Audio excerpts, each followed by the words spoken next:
पाहत आहात Loksamiksha news network आणि या आहेत आजच्या सुपरफास्ट न्यूज। या बातमीपत्राचे प्रायोजक आहेत नंदिनी कलेक्शन, फक्त महिलांचे परिपूर्ण दालन, माऊली निवास, कल्याण मंडपमच्या बाजूस, यशोधन नगर, परभणी। नमस्कार, मी प्रभू दिपके लोकसमीक्षा न्यूज नेटवर्क मध्ये आपलं स्वागत करतो। आपण पाहत आहात परभणीचं एकमेव बातमीपत्र Loksamiksha superfast. Red Apple exclusive MIDC परिसर, परभणी। राज्याचे दिवंगत उपमुख्यमंत्री व राष्ट्रवादी काँग्रेस पक्षाचे अध्यक्ष अजितदादा पवार यांना परभणी येथे आयोजित शोकसभेत अनेकांनी भावपूर्ण श्रद्धांजली वाहिली। या शोकसभेला जिल्ह्यातील विविध मान्यवर, लोकप्रतिनिधी, पदाधिकारी व कार्यकर्त्यांची मोठी उपस्थिती होती। अजितदादा पवार हे केवळ एक राजकीय नेते नव्हते, तर लाखो कार्यकर्त्यांचा आधार आणि विश्वास होते। त्यांच्या नेतृत्वामुळे कार्यकर्त्यांना बळ मिळत असत। दादांच्या जाण्यानं महाराष्ट्र पोरका झाला असून ही हानी कधीही भरून न निघणारी आहे, अशी भावना आमदार राजेश विटेकर यांनी व्यक्त केली। तर अजितदादा पवार हे अत्यंत शिस्तबद्ध पद्धतीनं काम करणारे होते। प्रत्येक क्षेत्राचा त्यांना बारकाईनं अभ्यास होता। त्यामुळेच आज परभणी जिल्ह्यातली विविध कामं झालेली दिसत असल्याचं प्रथम महापौर प्रताप देशमुख यांनी यावेळी आपले विचार व्यक्त केले। सर्वसामान्य जनतेसाठी असलेली त्यांची तळमळ कायम प्रेरणादायी राहील, असं अनेकांनी मत व्यक्त केलं।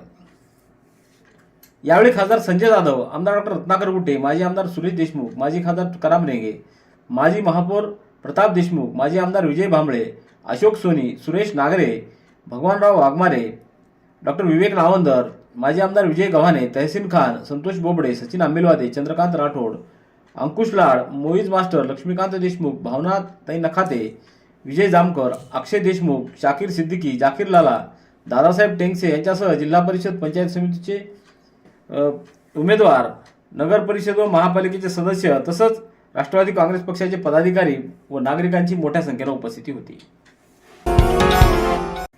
परभणी येथील सय्यद शाह तुराबुल हक्क यांचा उर्स म्हणजे सर्व धर्म समभावाचं प्रतीक असून उर्सातून आपण देशाला एकोप्याचा संदेश देतोय। हजरत तुराबुल हक्क यांच्या सहनशीलतेचं महत्त्वपूर्ण योगदान आहे। त्यांनी दाखवलेल्या मार्गावर आपण पुढे जाऊया। उरुस हा आनंदाचा सोहळा आहे, शांततेत साजरा करा, असं आवाहन जिल्हाधिकारी संजय सिंह चव्हाण यांनी केलं। त्यांच्या हस्ते आज संदल शरीफची सुरुवात करण्यात आली। यावेळी ते बोलत होते। रविवारी दुपारी संदल शरीफची सुरुवात रेल्वे स्टेशन येथील मस्जिद उस्मान शाह येथून करण्यात आली। तत्पूर्वी उरुस संयोजक यांच्याकडून मान्यवरांचा सत्कार सोहळा आयोजित करण्यात आला। यावेळी जिल्हाधिकारी व उरुस अध्यक्ष संजय सिंह चव्हाण, पोलीस अधीक्षक रवींद्रसिंह परदेशी, निवासी उपजिल्हाधिकारी अनुराधा ढालकरी, तहसीलदार संदीप राजापुरे, वक्फ बोर्डाचे मुख्य कार्यकारी अधिकारी मुशीर अहमद शेख, उरुस व्यवस्थापक व विशेष अधीक्षक खुसरो खान, जिल्हा वक्फ अधिकारी इम्रान नदवी व इतर मान्यवरांची मोठ्या संख्येने उपस्थिती होती। संदल शरीफ दरवर्षीप्रमाणे परंपरागत पद्धतीने काढण्यात आला। यावेळी भाविकांची मोठ्या संख्येने उपस्थिती होती।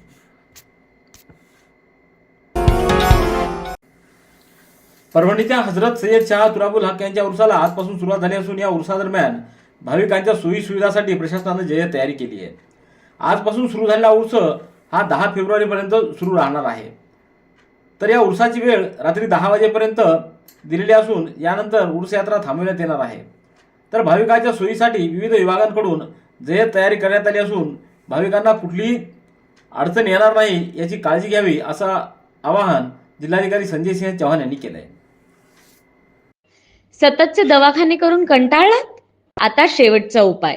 डॉक्टर गोविंद कामटे यांचे बालाजी आयुर्वेदिक निसर्गोपचार केंद्राला भेट द्या।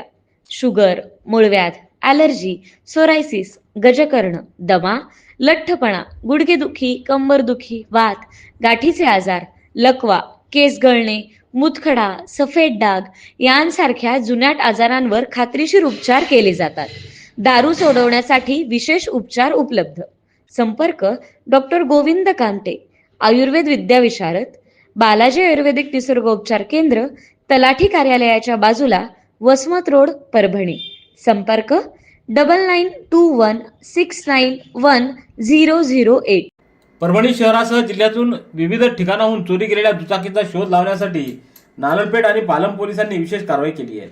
यामध्ये पालम पोलिसांनी 12 चोरीच्या दुचाकी जप्त केल्या आहेत, तर नानलपेठ पोलीस पथकानं चोरीच्या 8 दुचाकी जप्त केल्यात। या दोन्ही कारवाईमध्ये 7 आरोपींच्या विरोधात रविवारी गुन्हे नोंद करण्यात आले आहेत। यामध्ये एकूण 9.5 लाख रुपयाचा मुद्देमाल जप्त करण्यात आला आहे. नानटपेठ पोलीस ठाण्याच्या हद्दीत दुचाकी चोरीच्या घटना वाढल्यानं पोलीस अधीक्षक रवींद्रसिंह परदेशी, अपर पोलीस अधीक्षक सूरज गुंजाळ, उपविभागीय पोलीस अधिकारी जीवन बेनीवाल यांनी दुचाकी चोरीचे गुन्हे उघडकीस आणण्यासाठी सूचना दिल्या. त्यानुसार नानटपेठ पोलीस ठाण्याचे निरीक्षक गणेश कदम यांनी 3 पथकं तयार केली. या पथकानं तांत्रिक व गोपनीय बातमीच्या आधारे परभणी येथील संशयित सय्यद अहमद सय्यद इलियास राहणार आरके हॉटेलजवळ जिजामाता रोड परभणी हा होंडा कंपनीच्या युनिकॉर्न दुचाकी चोरून बाहेर विक्री करत असल्याची माहिती मिळाली. त्यानुसार या आरोपीला शिताफीनं ताब्यात घेऊन त्याची विचारपूस केली असता त्याच्याकडून नानटपेठ पोलीस ठाणे हद्दीतील 6, विमानतळ नांदेड हद्दीतील 1 व नांदेड शहरातील अन्य 1 अशा एकूण 4 लाखाच्या दुचाकी जप्त करण्यात आल्या. तर दुचाकी चोरीचे एकूण 7 गुन्हे उघडकीस आलेत. या गुन्ह्यातील आरोपी सय्यद अहमद सय्यद इलियास, शेख अब्दुल शेख रहमान, सय्यद खालिद सय्यद सादिक, सय्यद रमजान सय्यद रहमतुल्ला यांच्याकडून 4 लाखाचा मुद्देमाल जप्त करण्यात आला आहे. तर इतर गुन्ह्यातील आरोपी आणि मुद्देमालाबाबत तपास सुरू असून उर्वरित दुचाकी जप्त करण्याची कारवाई सुरू आहे. आंबेडकरी चळवळीचे दिवंगत नेते लोकनेते विजय वाकोडे यांच्या कन्या प्रियंका विजय वाकोडे यांनी मंत्री चंद्रशेखर बावनकुळे यांच्या उपस्थितीमध्ये आज भाजपामध्ये जाहीर प्रवेश केला आहे. झरी व टाकळी जिल्हा परिषद सर्कलच्या भाजप उमेदवारांच्या निवडणुकीच्या प्रचारार्थ मंत्री चंद्रशेखर बावनकुळे यांची जाहीर सभा संपन्न झाली. या सभेला पालकमंत्री मेघना बोर्डीकर, सुरेश भुमरे, दैवत लाठे, दिलीप देशमुख, राजेश देशमुख यांच्यासह प्रमुख पदाधिकाऱ्यांची उपस्थिती होती. यावेळी भारतीय जनता पक्षाचा रुमाल मंत्री चंद्रशेखर बावनकुळे यांनी प्रियंका वाकोडे यांना देऊन त्यांचं पक्षात स्वागत केलं. तर प्रियंका वाकोडे यांनी आपल्या सामाजिक चळवळीच्या कार्याची सुरुवात परभणी ते मुंबई काढलेल्या लॉंग मार्च दरम्यान केली. त्या दरम्यान त्यांच्या सामाजिक व राजकीय नेतृत्वाची चुणूक दिसून आली होती. लॉंग मार्चमध्ये त्यांनी धडाडीनं प्रतिनिधित्व केलं. बऱ्याच दिवसापासून राजकीय भूमिका घेण्याची त्यांची तयारी चालू होती. कुठल्या राजकीय पक्षात प्रवेश करतील याबाबतची चर्चा असतानाच आज जिल्हा परिषद निवडणुकीच्या पार्श्वभूमीवर झरी इथं झालेल्या जाहीर सभेत मंत्री बावनकुळे आणि पालकमंत्री मेघना बोर्डीकर यांच्या उपस्थितीत त्यांनी भारतीय जनता पार्टीत प्रवेश केला आहे. आज केंद्रीय मंत्री निर्मला सीतारामन यांनी 2026-27चा अर्थसंकल्प सादर केला आहे. विकसित भारताचा हा अर्थसंकल्प देशातील प्रत्येक घटकाचा विचार करणारा, सर्वसमावेशक आणि दूरदृष्टी असलेला आहे. शेतकरी, कामगार, मध्यमवर्ग, महिला, युवक, उद्योजक, स्टार्टअप्स तसेच वंचित घटकांना केंद्रस्थानी ठेवून या अर्थसंकल्पाची रचना करण्यात आली आहे. पायाभूत सुविधा, उच्चगती रेल्वे, रस्ते विकास, उद्योग व्यवसाय, रोजगार निर्मिती, आरोग्य, ऊर्जा आणि महिला सक्षमीकरण या सर्व क्षेत्रांना भक्कम पाठबळ देणारा हा अर्थसंकल्प आहे. पंतप्रधान नरेंद्र मोदी यांच्या सक्षम नेतृत्वाखाली देश प्रगतीपथावर असून हा अर्थसंकल्प विकसित भारत या संकल्पनेला अधिक वेग देणारा असल्याची प्रतिक्रिया परभणीच्या पालकमंत्री मेघना बोर्डीकर यांनी दिली आहे. Red Apple furniture, smart furniture for smart people. Exclusive Parbhani शहरातील भव्य शोरूम रेड ॲपल एक्सक्लुझिव्ह, भारतातील स्मार्ट फर्निचर ब्रँड आता आपल्या परभणी शहरामध्ये. हो, आता आपल्या परभणी शहरामध्ये. या अंतर्गत ऑफिस, बेडरूम, डायनिंग, लिव्हिंग इत्यादी प्रकारचे फर्निचर आपणास मिळेल. Bedroom set, bed, dressing table, sofa set, कपाट, डायनिंग टेबल टीपॉय आणि स्टील फर्निचर इत्यादी सर्व प्रकारचे फर्निचर तेही आकर्षक किमतीमध्ये उपलब्ध आहे. एक वेळ अवश्य भेट द्या. रेड ॲपल फर्निचर, MIDC परिसर, भारतीय स्टेट बँकेच्या जवळ, परभणी. मानवत तालुक्याच्या रामपुरी बुद्रुक जिल्हा परिषद गटामध्ये राष्ट्रवादी काँग्रेसच्या उमेदवार गीतांजली दत्तात्रय जाधव व रामपुरी बुद्रुक पंचायत समितीच्या उमेदवार गीताताई यादव व मंगरुळ पंचायत समितीचे उमेदवार शहानूर खान पठाण हे मतदारसंघ पिंजून काढत असून त्यांना मतदारसंघातून मोठा पाठिंबा मिळत असल्याचं दिसून येतं. त्यांच्या विजयासाठी राष्ट्रवादी काँग्रेसचे कार्यकर्ते मेहनत घेत आहेत. तर त्यांच्या प्रचारार्थ घेण्यात आलेल्या सभेला मोठ्या संख्येनं नागरिकही उपस्थित राहत आहेत. तर यावेळी विकासाच्या मुद्द्यावर ही निवडणूक लढवण्यात येत असून विकासासाठीच राष्ट्रवादी काँग्रेसच्या उमेदवारांना विजयी करण्याचं आवाहन यावेळी करण्यात आलं आहे. तर नागरिकांनीही राष्ट्रवादी काँग्रेसच्या विकासात्मक भूमिकेचा विचार करून त्यांना निवडून देण्याचं आश्वासन दिले. पिंपरी देशमुख गावामध्ये शनिवारी मध्यरात्री बॅनर लावण्याच्या कारणावरून झालेल्या वादातून दाखल गुन्ह्यात स्थानिक गुन्हा शाखेनं त्वरित कारवाई करत 4 जणांना ताब्यात घेतलंय. शनिवारी मध्यरात्री गावातील चौकात वाद झाल्यानंतर परिस्थितीचं गांभीर्य लक्षात घेऊन पोलीस अधीक्षक रवींद्रसिंह परदेशी यांनी घटनास्थळाला भेट दिली होती. तसंच ताडकळस पोलीस ठाण्यात दाखल गुन्ह्यातील आरोपीचा तात्काळ शोध घेण्याचे आदेश स्थानिक गुन्हे शाखेला दिले होते. त्यानुसार पोलीस निरीक्षक विवेकानंद पाटील यांच्या नेतृत्वाखाली मिळालेल्या गोपनीय माहितीच्या आधारे अजय जगताप, सचिन सावने, मुंजा कहाते व कुलदीप सावने राहणार पिंपरी यांना पिंपरी देशमुख येथून शिताफीनं ताब्यात घेण्यात आलं. चौकशीत त्यांनी गुन्ह्याची कबुली दिली असून त्यांना पुढील कारवाईसाठी ताडकळस पोलिसात हजर करण्यात आलंय. भक्ती, कर्म, परंपरा, अध्यात्म, लोककला, देशभक्ती व इतिहासातील नाविन्यपूर्ण नृत्यशैली यासह भरतनाट्यम, कोळी गीते, देशभक्तीपर गीतांवर नृत्य तसंच विविध वेशभूषा सादर करत विद्यार्थ्यांनी उपस्थितांची मनं जिंकली. परभणीतल्या बालविद्या विहार प्रशालेनं गुणवत्तेबरोबरच भारतीय कला, संस्कृती, परंपरा व संस्कृती टिकून ठेवण्यासाठी नेहमीच नाविन्यपूर्ण उपक्रमाची कास धरली आहे. त्याचाच एक भाग म्हणून दरवर्षीप्रमाणे यावर्षी वार्षिक स्नेहसंमेलन मोठ्या उत्साहात पार पडलं. या संमेलनात प्रत्येक मुलाचा सहभाग कसा राहील यासाठी सर्व शिक्षकांनी प्रयत्न केले. या संमेलनाला विद्यार्थी, पालक आणि नागरिक मोठ्या संख्येने उपस्थित होते. अखिल भारतीय मराठी पत्रकार परिषदेच्या वतीनं दरवर्षी दिले जाणारे पत्रमहर्षी रंगाअण्णा वैद्य आदर्श जिल्हा पत्रकार संघ व वसंतराव काने आदर्श तालुका पत्रकार संघ हे राज्यस्तरीय प्रतिष्ठेचे पुरस्कार यंदा 22 फेब्रुवारी रोजी रायगड जिल्ह्यातील कर्जत इथं वितरित करण्यात येणार आहेत. कर्जत येथील रॉयल गार्डन इथं सकाळी 11 वाजता हा भव्य पुरस्कार सोहळा आयोजित करण्यात आलेला आहे. राज्यातील तालुका अध्यक्षाचा मेळावाही यावेळी आयोजित करण्यात आला असल्याची माहिती मार्गदर्शक SM देशमुख यांनी दिली आहे. यावर्षीचा रंगाअण्णा वैद्य आदर्श जिल्हा पत्रकार संघाचा पुरस्कार हा परभणीच्या पत्रकार संघाला जाहीर झाला आहे. याबद्दल परभणीच्या पत्रकार संघाचं अभिनंदन करण्यात आलं आहे. या पुरस्कार वितरण सोहळ्याला मोठ्या संख्येनं उपस्थित राहावं असं आवाहन SM देशमुख, अध्यक्ष मिलिंद आष्टीवकर, विश्वस्त किरण नाईक, शरद पाबळे, कार्याध्यक्ष शिवराज काटकर, सरचिटणीस प्राचार्य सुरेश नाईकवाडे, कोषाध्यक्ष मनसूरभाई शेख, डिजिटल मीडिया परिषदेचे अध्यक्ष अनिल वाघमारे, महिला आघाडी प्रमुख शोभा जयपूरकर, कोकण विभागीय सचिव मनोज खांबे, रायगड प्रेस क्लबचे अध्यक्ष प्रशांत गोपळे, कर्जत प्रेस क्लबचे अध्यक्ष संजय मोहिते, दरवेश पालकर आदींनी केले. कारेगाव येथील वसंत आश्रमशाळा कारेगाव इथं संत शिरोमणी रविदास महाराजांच्या जयंतीनिमित्त आज अभिवादन करण्यात आलं. कार्यक्रमाच्या अध्यक्षस्थानी संस्थेचे सचिव डॉक्टर प्रवीण धाडवे, तर यावेळी प्राथमिकचे मुख्याध्यापक जाधव सर, माध्यमिकच्या मुख्याध्यापिका श्रीमती गीता लेंडे, संस्था प्रतिनिधी BM धाडवे यांची उपस्थिती होती. यावेळी शाळेतील शिक्षक निलेश यादव कराळे हे देखील उपस्थित होते. कार्यक्रमाचं सूत्रसंचालन गजानन मुडे यांनी केलं, तर आभार प्रदर्शन सांस्कृतिक विभाग प्रमुख डॉक्टर राम गारकर यांनी केलं. यावेळी विद्यार्थ्यांची व पालकांची मोठ्या संख्येने उपस्थिती होती. निवडणुकीच्या पार्श्वभूमीवर कायदा व सुव्यवस्था अबाधित राखण्यासाठी सेलूचे उपविभागीय दंडाधिकारी शैलेश लाहोटी यांनी सेलू उपविभागात प्रतिबंधात्मक कारवाई केली आहे. अवैध रेती उत्खनन, चोरटी, दारू विक्री तसंच गंभीर स्वरूपाच्या गुन्ह्यांमध्ये सहभागी असलेल्या एकूण 6 गुंड प्रवृत्तीच्या इसमांना परभणी व जालना जिल्ह्याच्या हद्दीतून 1 वर्षासाठी हद्दपार करण्यात आले आहे.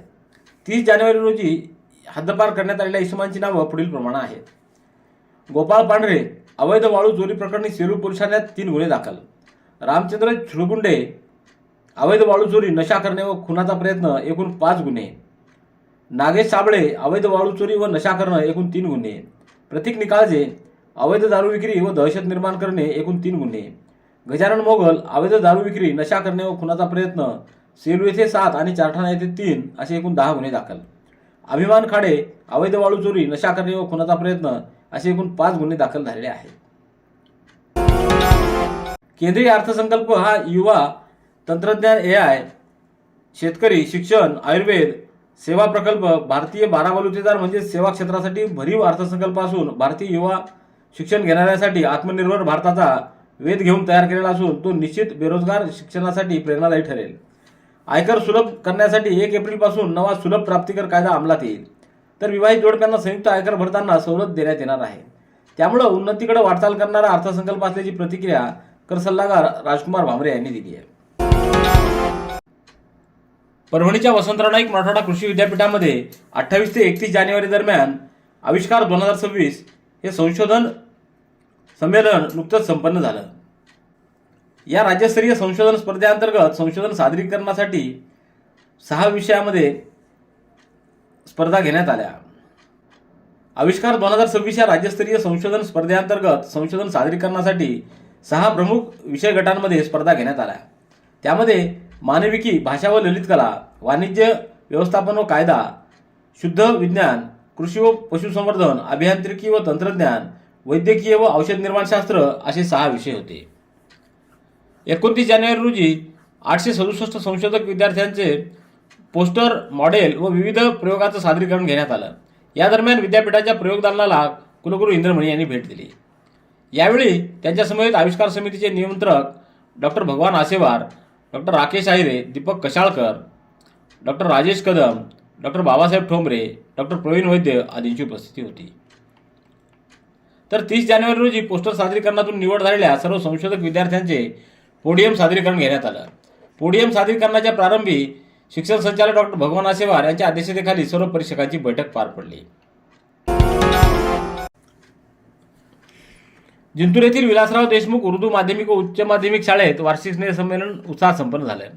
28 जानेवारी रोजी सकाळी 10:30 वाजता विलासराव देशमुख उर्दू माध्यमिक व उच्च माध्यमिक शाळेत सांस्कृतिक कार्यक्रमाचं आयोजन करण्यात आलं. या कार्यक्रमाच्या अध्यक्षस्थानी आदर्श सेवाभावी संस्थेचे अध्यक्ष काजी आसिफुद्दीन सिद्दीकी होते. तर प्रमुख पाहुणे म्हणून सद्भावना मंच जिंतूरचे अध्यक्ष पंढरीनाथ शिंदे, संस्थेचे उपाध्यक्ष वासिफुद्दीन सिद्दीकी, ज्येष्ठ पत्रकार सिराजुद्दीन सिद्दीकी, पत्रकार रियाज चाऊस, इंजिनियर अबुजर मिर्झा आदींची उपस्थिती होती. तर या सांस्कृतिक कार्यक्रमाची सुरुवात पवित्र कुराण पठणानं करण्यात आली. रेड ॲपल एक्सक्लुझिव्ह MIDC परिसर परभणी. याबरोबरचे बातमीपत्र संपलं. पुन्हा भेटूया उद्याच्या सुपरफास्ट बातमीपत्रात. पाहत रहा लोकसमीक्षा. तुम्हाला हे बातमीपत्र कसं वाटलं याबद्दल आपली प्रतिक्रिया नोंदवा. दररोजचे अपडेट्स मिळवण्यासाठी लोकसमीक्षा चॅनलला सबस्क्राईब करा. धन्यवाद.